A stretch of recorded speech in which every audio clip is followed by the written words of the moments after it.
मेरे प्यारे बच्चे, मैं प्रभु राम हूं, तुम्हारा पिता, अयोध्या से। मेरे लाल, मैं तुम्हारे हृदय की धड़कनों को सुन रहा हूं। तुम जहां भी हो, जिस स्थिति में भी हो, मैं तुम्हारे साथ हूं। वत्स, आज मैं तुमसे अपने सरल मार्ग की बात कहने आया हूं, सत्य, सेवा और शांति का मार्ग। मेरे बच्चे, मैं जानता हूं कि तुम्हारे मन में कई बार अशांति उठती है। तुम दूसरों की भूलें देख लेते हो, पर अपने भीतर झांकने का समय नहीं निकाल पाते। जब कोई तुम्हें दुख देता है, तुम्हारा मन तुरंत उसे दोषी ठहराता है। तुम्हें लगता है कि संसार बदल जाए तो तुम्हारा जीवन सुधर जाएगा। पर वत्स, जब तक मन का दर्पण साफ नहीं होगा, तब तक बाहर का दृश्य भी धुंधला ही दिखेगा।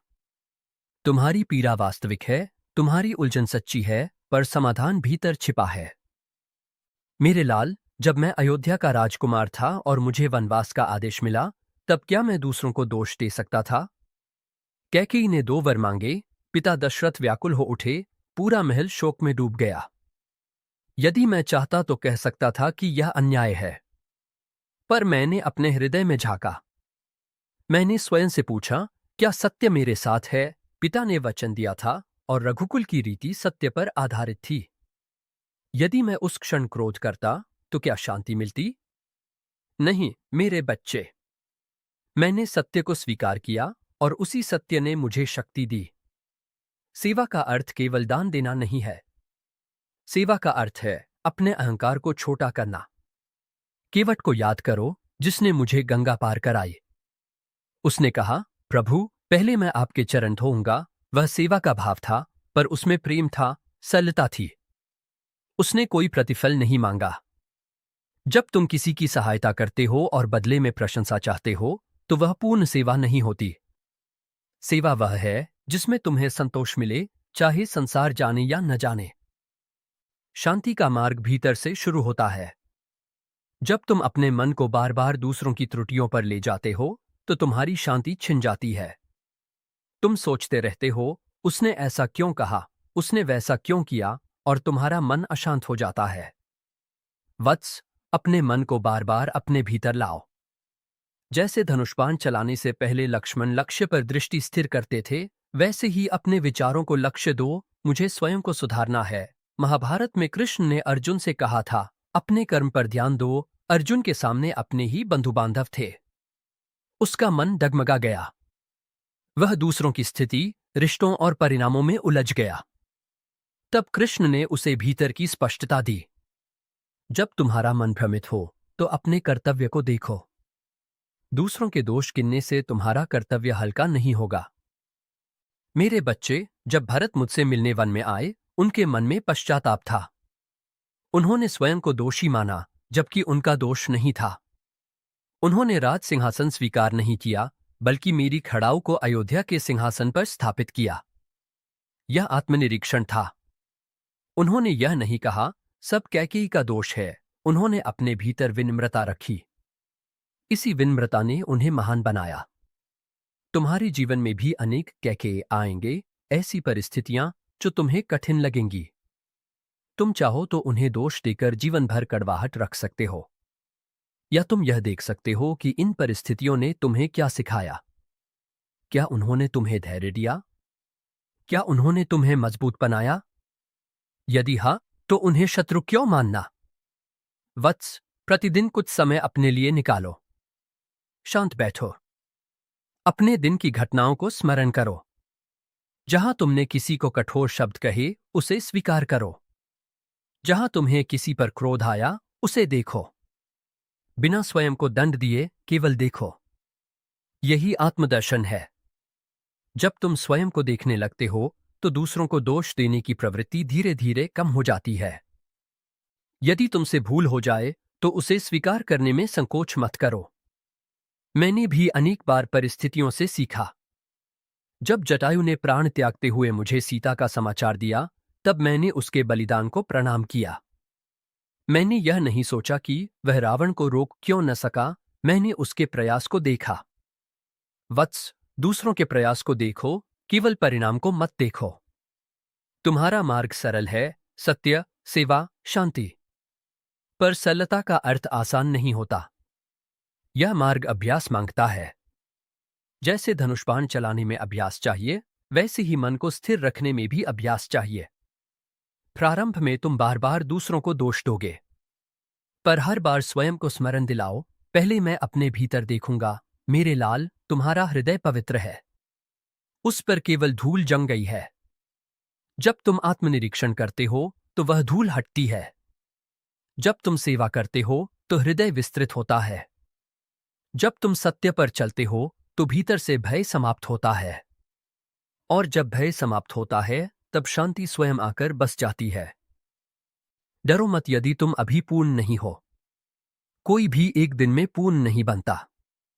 मैं भी मनुष्य रूप में आया ताकि तुम्हें दिखा सकूं कि संघर्ष होते हुए भी धर्म पर चला जा सकता है। यदि तुम्हें आज क्रोध आया तो कल अधिक सजग रहो। यदि आज तुमने किसी को दोष दिया तो कल उससे क्षमा मांग लो। यही प्रगति है। तुम अकेले नहीं हो मेरे बच्चे। जब भी तुम अपने भीतर झांकने का साहस करते हो, मैं तुम्हारे साथ खड़ा होता हूं। जब तुम सत्य बोलते हो, भले ही उससे तुम्हें हानि हो, मैं तुम्हारे साहस को आशीर्वाद देता हूं। जब तुम सेवा करते हो, चाहे कोई देखे या न देखे, मैं तुम्हारे हृदय में मुस्कराता हूं। अंत में वत्स, यह स्मरण रखो, दूसरों को बदलना तुम्हारे हाथ में नहीं है, पर स्वयं को बदलना तुम्हारे हाथ में है। जब तुम बदलते हो तो तुम्हारा संसार भी बदलने लगता है। तुम्हारा घर, तुम्हारा परिवार, तुम्हारे संबंध, सब में शांति का संचार होने लगता है। तुम प्रकाश बनो और अंधकार स्वयं हट जाएगा। मेरी असीम कृपा तुम्हारे ऊपर बनी रहे। तुम्हारा मन सत्य में स्थिर हो, तुम्हारे हाथ सेवा में लगे रहें और तुम्हारा हृदय शांति से भर जाए। उठो मेरे लाल, अपने जीवन को धर्ममय बनाओ। मैं सदैव तुम्हारे साथ हूं। मेरे बच्चे, तुम्हारा मन कभी कभी थक जाता है। तुम देखते हो कि लोग तुम्हारी भावनाओं को नहीं समझते, तुम्हारे प्रयासों को नहीं पहचानते। तब तुम्हारा हृदय कहता है, सब मेरे विरुद्ध हैं। तुम दूसरों की कमियां गिनने लगते हो। तुम्हें लगता है कि यदि वे बदल जाए तो तुम्हारा जीवन सहज हो जाएगा। पर वत्स, जब तुम उंगली उठाते हो तो 3 उंगलियां तुम्हारी ओर ही संकेत करती हैं। क्या तुमने कभी शांत होकर अपने मन की गहराई में झांका है? जब मैं वन में था, तब एक समय ऐसा आया जब वर्षा ऋतु ने चारों ओर कीचड़ फैला दिया। मार्ग कठिन हो गए। सीता के चरणों में कांटे चुभते थे। लक्ष्मण चिंतित रहते थे। मैं चाहता तो प्रकृति को दोष देता, परिस्थिति को दोष देता। पर मैंने यह सोचा, क्या यह भी जीवन का एक अध्याय नहीं है? यदि मैं हर कठिनाई को शत्रु मानता तो मेरा मन अशांत रहता। मैंने परिस्थिति को स्वीकार किया और उस स्वीकार में ही शांति मिली। मेरे लाल, एक बार एक ऋषि के आश्रम में हम ठहरे। वहां कुछ शिष्यों में आपस में मतभेद था। वे एक दूसरे को दोष देते रहते थे। उसने ऐसा कहा, उसने वैसा किया। उनके विवाद से आश्रम की शांति भंग हो रही थी। मैंने उन्हें बुलाया और कहा, वत्सों, यदि तुम अग्नि में घी डालोगे तो वह और प्रज्वलित होगी। यदि तुम जल डालोगे तो वह शांत होगी। दोषारोपण घी है, आत्मनिरीक्षण जल है। जब तुम अपने भीतर की कमी स्वीकार करते हो तो विवाद स्वतः शांत होने लगता है। तुम्हें जटायु का स्मरण है? वह वृद्ध पक्षी था। उसने रावण से युद्ध किया, जबकि उसे ज्ञात था कि उसकी शक्ति कम है। यदि वह चाहता तो कह सकता था, यह मेरा कार्य नहीं है, मैं क्यों जोखिम लूं, पर उसने सेवा को चुना। उसने अपने प्राणों की आहुति दी। जब मैंने उसे अपनी गोद में लिया, उसके पंख रक्त से भीगे थे। मैंने उसे दोष नहीं दिया कि वह सीता को बचा क्यों न सका। मैंने उसके भाव को देखा। मेरे बच्चे, संसार परिणाम देखता है, पर मैं भाव देखता हूं। तुम भी भाव को देखना सीखो, अपने और दूसरों के। कभी कभी तुम अपने घर में, अपने संबंधों में, अपने कार्यों में संघर्ष देखते हो। तुम सोचते हो, मेरी बात क्यों नहीं मानी जाती, पर क्या तुमने यह सोचा कि तुम्हारी वाणी में कोमलता है या नहीं? सत्य बोलना आवश्यक है, पर सत्य को कठोरता के साथ कहना उचित नहीं। जब मैं सुग्रीव से मिला, वह भयभीत था। उसके हृदय में अपने भाई वाली के प्रति क्रोध और पीड़ा थी। यदि मैं उसे उसके भय के लिए दोष देता तो वह कैसे मेरा मित्र बनता? मैंने पहले उसका विश्वास जीता, फिर उसे धर्म का मार्ग दिखाया। वत्स, जब तुम किसी को दोष देते हो तो तुम्हारा मन भारी हो जाता है। यह भार तुम्हारी आत्मा को नीचे खींचता है। शांति का अर्थ केवल बाहरी शोर का अभाव नहीं है, शांति का अर्थ है भीतर का संतुलन। यदि भीतर तूफान है तो बाहर की निस्तब्धता भी तुम्हें सुकून नहीं देगी। इसलिए अपने भीतर के तूफान को पहचानो। एक बार लक्ष्मण अत्यंत क्रोधित हो उठे थे। जब समुद्र ने मार्ग नहीं दिया तो उन्होंने धनुष बाण उठाया। उनका क्रोध उचित भी था, क्योंकि समय कम था और उद्देश्य महान। पर मैंने पहले विनम्रता से समुद्र से प्रार्थना की, जब तक संभव हो शांति का मार्ग अपनाओ। क्रोध अंतिम उपाय हो, पहला नहीं। लक्ष्मण का तेज आवश्यक था, पर उसे संयमित करना भी आवश्यक था। यही आत्मनियंत्रण है। मेरे बच्चे, तुम्हारे जीवन में भी समुद्र आएंगे, ऐसी बाधाएं जो मार्ग रोक लेंगी। तुम क्रोधित हो सकते हो, दूसरों को दोष दे सकते हो, पर पहले अपने भीतर देखो, क्या मैंने पूरा प्रयास किया? क्या मैंने धैर्य रखा? क्या मैंने संवाद किया? यदि इन प्रश्नों का उत्तर हाँ है, तब आगे बढ़ो। पर बिना आत्मपरीक्षण के क्रोध करना तुम्हें ही जलाएगा।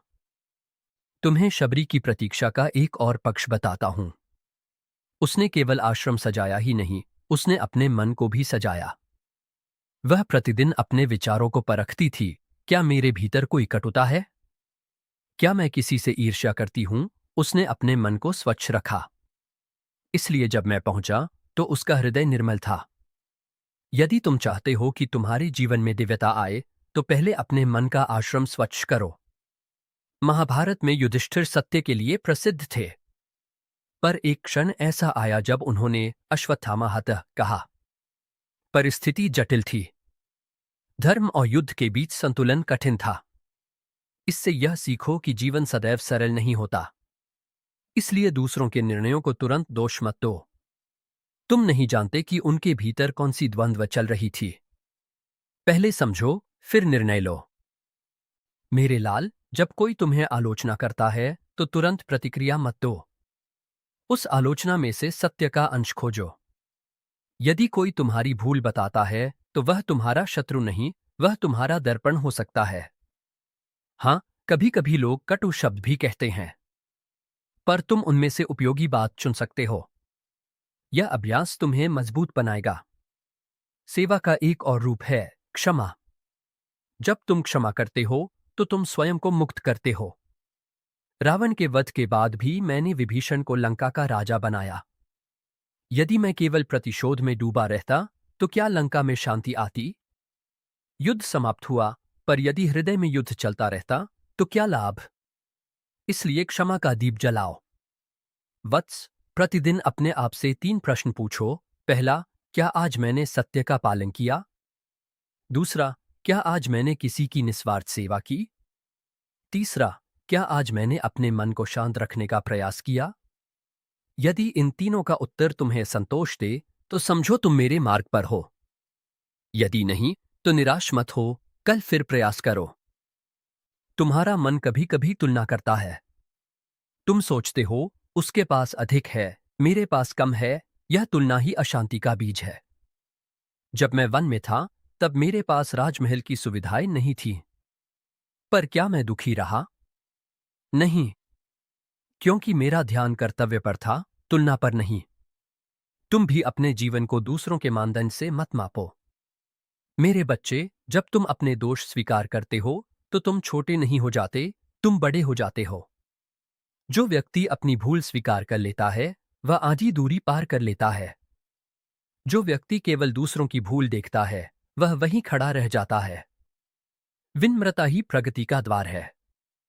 तुम्हारी भीतर अपार शक्ति है, पर यह शक्ति तभी जागेगी जब तुम अपने मन की गांठें खोलोगे।